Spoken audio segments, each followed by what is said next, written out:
नेपाल में तबाही की शुरुआत बादलों से नहीं हुई, बल्कि हिमालय की चोटी पर बनी एक झील से हुई। 26 अगस्त की सुबह रसुआ जिले में हजारों फीट ऊपर मौजूद एक ग्लेशियर झील का प्राकृतिक बांध टूट गया। नीचे रहने वाले लोगों को समझने का मौका तक नहीं मिला और कुछ ही मिनटों में भोटेकोशी नदी मलबे, चट्टानों और पानी का सैलाब बनकर पूरी घाटी पर टूट पड़ी। पुल बह गए, सड़कें गायब हो गईं और जिन गांवों में सुबह की जिंदगी शुरू हुई थी, वहां देखते ही देखते सन्नाटा छा गया। अब सवाल नेपाल का नहीं, भारत का है। क्या हमारे हिमालय में भी ऐसी झीलें हैं जो किसी दिन इसी तरह की तबाही ला सकती हैं? इस सवाल का जवाब दो अलग अलग आधिकारिक स्रोत देते हैं।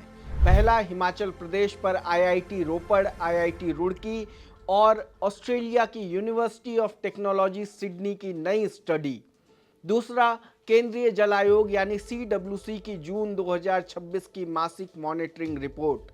दोनों की भाषा अलग है, लेकिन संदेश एक ही है कि हिमालय बदल रहा है, ग्लेशियर झीलों की संख्या बढ़ रही है और खतरा अब केवल भविष्य की आशंका नहीं रह गई है, वह दहलीज पर है। सबसे पहले हिमाचल की तस्वीर देखिए। 1990 में राज्य में सिर्फ 107 ग्लेशियर झीलें थी। 2024 तक यह संख्या बढ़कर 669 हो गई, यानी सिर्फ 34 साल में 525% की बढ़ोतरी। लेकिन वैज्ञानिकों की चिंता झीलों की संख्या नहीं, बल्कि उनका स्वभाव है।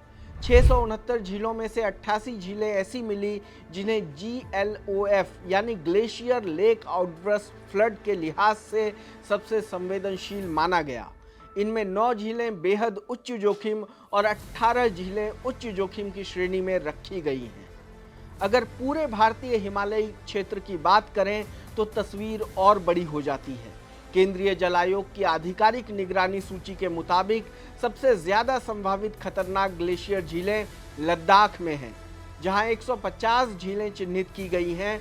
इसके बाद अरुणाचल प्रदेश में 69, सिक्किम में 56, हिमाचल में 52 और उत्तराखंड में 22 और जम्मू कश्मीर में 11 झीलें हैं। यानी हिमालय के लगभग हर संवेदनशील राज्य में ऐसी झीलें मौजूद हैं जिन पर लगातार नजर रखी जा रही है और जिन पर लगातार नजर रखना जरूरी है। लेकिन जून 2026 की CWC की रिपोर्ट एक और अहम संकेत देती है। रिपोर्ट के मुताबिक भारत की 100 प्रमुख ग्लेशियर झीलों में से 45 का जल क्षेत्र सिर्फ जून महीने में बढ़ा है। सबसे ज्यादा 23 झीलें सिक्किम में हैं। इसके अलावा लद्दाख की 6, अरुणाचल की 5, हिमाचल और जम्मू कश्मीर की 4 तथा उत्तराखंड की 3 झीलों का आकार बढ़ा है। यानी खतरा सिर्फ मौजूद नहीं है, बल्कि कई झीलें आज भी धीरे धीरे फैल रही हैं। अब समझिए कि GLOF glacier lake outburst flood आखिर होता क्या है। हिमालय के ऊंचे इलाकों में जब ग्लेशियर पिघलते हैं तो उनका पानी नीचे किसी घाटी में जमा होकर झील बना देता है। इस झील को कोई सीमेंट का बांध नहीं रोकता, इसे रोकती है बर्फ, चट्टानों और पहाड़ी मलबे से बनी एक प्राकृतिक दीवार। बाहर से यह झील बिल्कुल शांत दिखाई देती है, लेकिन भीतर लगातार दबाव बढ़ता रहता है। अगर हिमस्खलन हो जाए, कोई विशाल चट्टान झील में गिर जाए या लगातार बारिश से जल स्तर बढ़ जाए, तो यही प्राकृतिक बांध अचानक टूट सकता है। इसके बाद नदी में सिर्फ पानी नहीं आता, बल्कि बोल्डर, चट्टानें और भारी मलबा भी साथ बहता है। यही वजह है कि GLOF को सामान्य बाढ़ से कहीं ज्यादा विनाशकारी माना जाता है। वैज्ञानिकों ने इस खतरे को समझने के लिए 2 ग्लेशियर झीलों की कंप्यूटर मॉडलिंग भी की। पहली है ब्यास बेसिन की हिमसू झील। इसके फटने पर हर सेकेंड करीब 14 लाख टन पानी नीचे उतरेगा। दूसरी झील सतलुज बेसिन में है, जो इससे भी ज्यादा खतरनाक मानी जाती है। यहाँ हर सेकेंड लगभग 35 लाख लीटर पानी का सैलाब आएगा। कल्पना कीजिए, कुछ ही मिनटों में पूरी नदी का स्वरूप बदल जाएगा। स्टडी के मुताबिक ऐसी फ्लैश फ्लड सतलुज घाटी की 588 इमारतों, कई हाइड्रो पावर परियोजनाओं और अहम सड़कों को सीधे खतरे में डाल सकती है।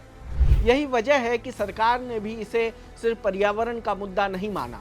10 दिसंबर 1925 को राज्यसभा में गृह राज्य मंत्री नित्यानंद राय ने बताया था कि क्योंकि हिमालय में ग्लेशियर पिघलने से बनने वाली झीलों के फटने का खतरा लगातार बढ़ रहा है।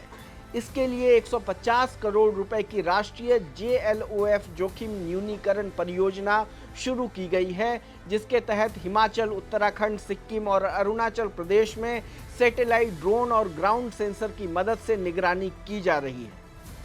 और शायद इस पूरी कहानी की सबसे ईमानदार बात केंद्रीय जल आयोग खुद कहता है। जून 2026 की रिपोर्ट में साफ लिखा है कि आज भी किसी एक ग्लेशियर झील के कब फटने की सटीक भविष्यवाणी संभव नहीं है। इसलिए भारत अब हर महीने 2843 ग्लेशियर झीलों और जल निकायों की सैटेलाइट निगरानी कर रहा है, ताकि खतरे के सबसे छोटे संकेत को भी समय रहते पकड़ा जा सके। नेपाल की त्रासदी ने हमें एक गहरी सीख दी है। हिमालय में सबसे खतरनाक चीज हमेशा गरजते बादल नहीं होते। कई बार सबसे बड़ा खतरा उस झील में छिपा होता है जो हजारों फीट ऊपर बिल्कुल शांत दिखाई देती है। इसलिए असली लड़ाई बाढ़ आने के बाद राहत पहुंचाने की नहीं है, बल्कि पहाड़ की उस खामोश चेतावनी को समय रहते समझ लेने की है। लोकमत हिंदी की इस रिपोर्ट में इतना ही। देश दुनिया की तमाम खबरों को देखने के लिए जुड़े रहें हमारे साथ। धन्यवाद।